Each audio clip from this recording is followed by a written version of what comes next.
Gege Aketame has done it again. This Gojo versus Sakuna fight is great. It's really great. I love the pacing. I love the story. I know some of y'all didn't like the domain expansion battle, but I thought that was quite entertaining for what it was doing.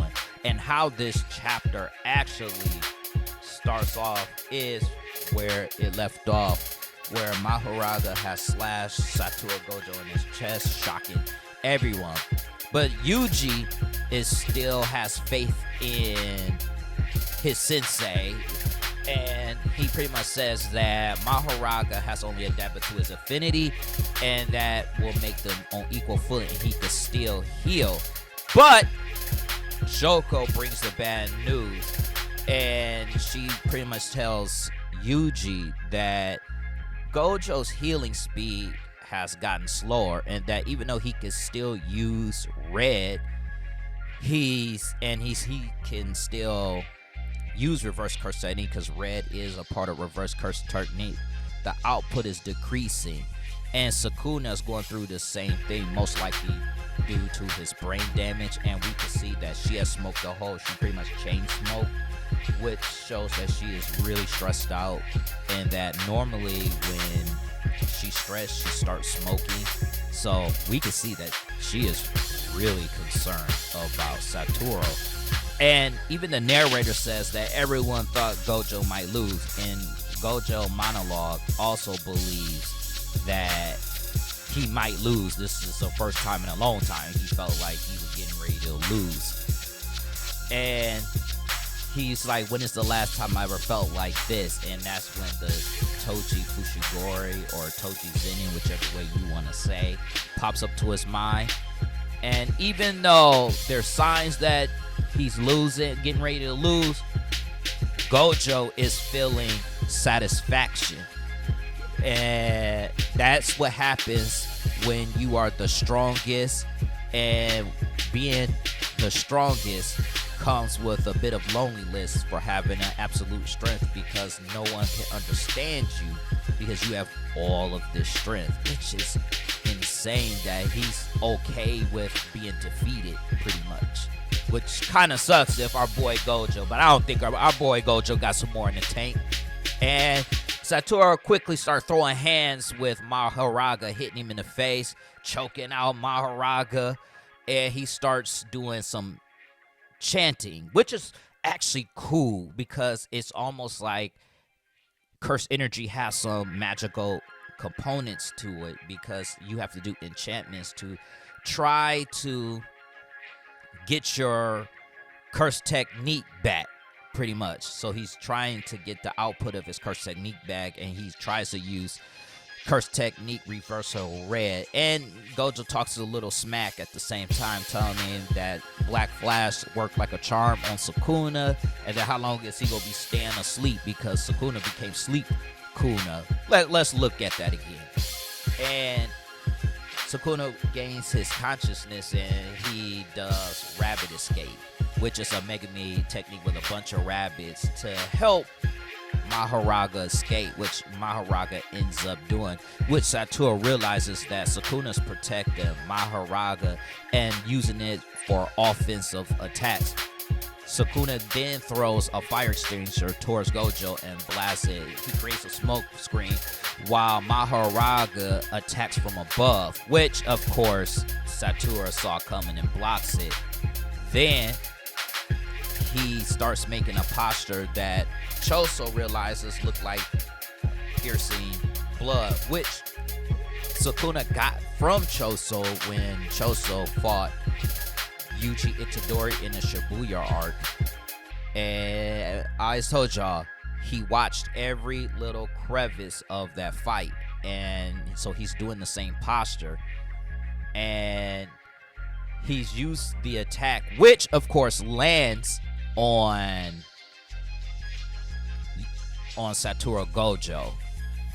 This makes Gojo realizes that he's not only defending, but he's also attacking. He's using the small moments that Mahoraga creates to attack, because whenever Satoru touches Mahoraga, that erases his infinity, which means that Sakuna can now hit Satoru. And he used Max Elephant Water, and he just kind of like made it so that way it's more efficient. That stance makes it more effective with piercing. And Gojo talks about how Sakuna is using the Shikigami's abilities without you having to summon them. That's something I think that Megami could have done had he fully mastered the Ten Shadows technique. And he realizes that it's 2 versus 1 against him. And he's like, damn, man, it's 2 versus 1. And what Gojo also realizes is that Sakuna cannot use his domain attacks, which is cleave and dismantle. Sakuna can't use that and Ten Shadows technique at the same exact time, and he's starting to only use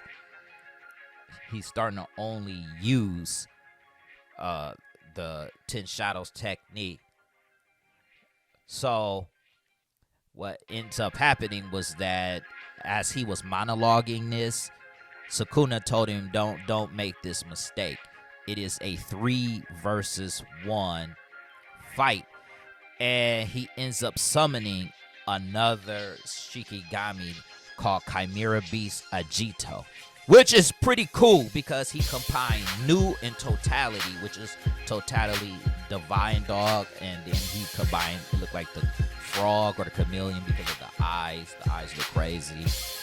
And he told him it's 3 versus 1. And because of that, they started to fight pretty much. And Gojo also explains that adapting to red will take more time than blue. And as they are sitting here fighting, it's 3 versus 1. They can't even touch Gojo, by the way. They're throwing blows.